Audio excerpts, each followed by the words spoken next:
Caleb Silver, editor-in-chief of Investopedia, tells us everything we ever wanted to know, from short covering to quadruple witching, and measures our anxiety in this time. Caleb, it's great to see you. Glad you're on with us. And what are the latest findings from Investopedia as everybody gets in there and is searching? It's great to see you too. Sorry we can't be in studio together, but you and your team have been doing a great job. The show's been terrific. So animal spirits are alive and well with investors right now. There's this mixture of anxiety and fear as they start looking up terms on our site that are fear-based. So bankruptcy, liquidity, bear market, depression. They're searching those terms up a lot, but they're also super active when it comes to trading and very aggressive.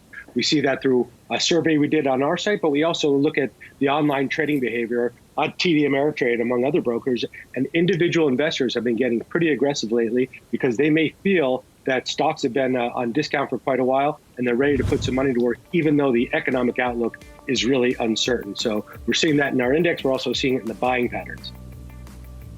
Yeah, so that's very interesting. And I was looking at a couple of things that you sent to us ahead of time. And that was first your anxiety index, which obviously has tracked many catastrophic moments throughout the markets, right? We have other things there from when the yuan was devalued in 2015. You talk about the tariffs on China and that kind of sell-off. So this is a great index. So it's telling you one thing. And when you can elaborate on this is how you're seeing the disparity here with the affluent getting in there and buying some of the blue chips and some of the others taking some risks on some of the pot stocks. Explain what's going on here with this anxiety and what's going on with folks buying. Sure. So this anxiety index measures the search volume around the fear-based terms on our site, and we have it going back around 12 or 13 years. So it picked up the last great financial crisis, and it picks up a lot of the events that have happened over the last decade that have caused investor anxiety. People come to Investopedia to learn about what these things are, how they're going to impact their portfolio and their savings, and then they take action. So we see that it precedes the VIX in a lot of cases. We also started surveying our newsletter readers, about 500,000 of them over the last several weeks, to see what they were doing in the midst of the volatility. And what we found is this big split between those investors who read us who have a little bit more money in their portfolios, $1 million or more to invest, and those that have less. And on those that have $1 million or more, we've seen them play it pretty conservative, buying a lot of blue chip stocks that have been on steep discounts. So the Microsofts of the world, the Apples of the world. We see Apple moving today, even the Facebooks of the world, stocks that have taken a big hit, but only because of the great economic slowdown that we're in right now. But those that have less money, the less affluent, are buying those stocks, but they're also buying some of the riskiest stocks, especially in the cannabis sector.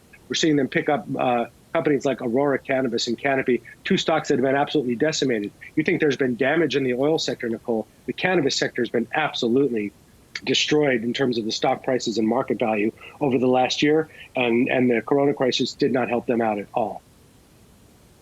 You know what's interesting, too? I mean, there may also just be the disparity of people who are older are more likely to buy blue chips, right? I mean, there may be an age thing here, too. Millennials haven't had a chance yet to build up their net worth to over $1 million. So that may be part of it, too. Maybe the younger folks have a big, longer-term outlook, and they can take more risk on some of those names like the pot stocks that we love to watch. But that was a great buy list. Microsoft, Apple, Visa, Berkshire, Canopy, Aurora, and Facebook, right?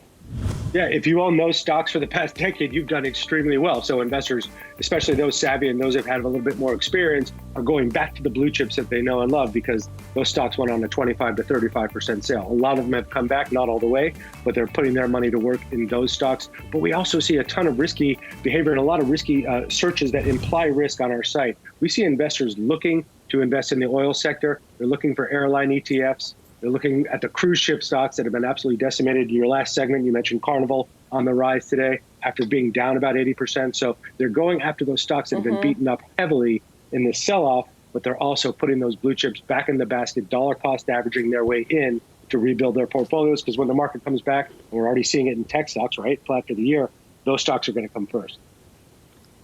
Right. And I wanted you to take a look at some of the ETFs that, biotech, for example, we have over 140 companies developing either drugs or vaccines against COVID. That was one area. And you had something on REITs as well. Biotechs and REITs. Tell us what you're finding, Caleb.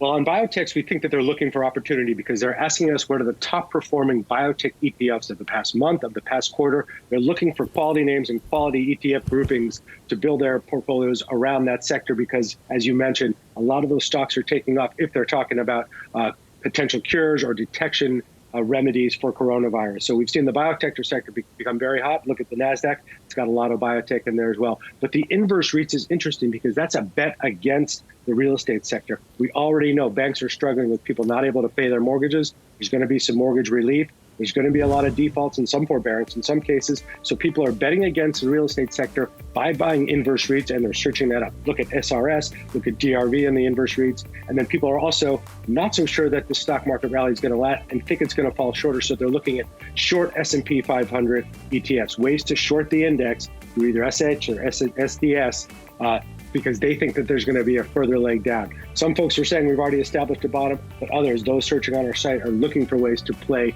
the other way, thinking that we have not quite seen the bottom yet. Right, and no one really knows. Do you know?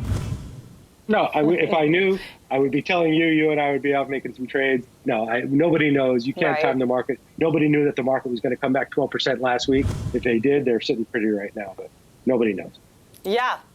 Yeah, what a week it was, right? The best week since 1974. So pretty amazing. Caleb Silver, great to see you. I hope you and your beautiful family stay safe, stay well. Thank you for joining us here on the TD Ameritrade Network, my friend, Editor-in-Chief, Investopedia.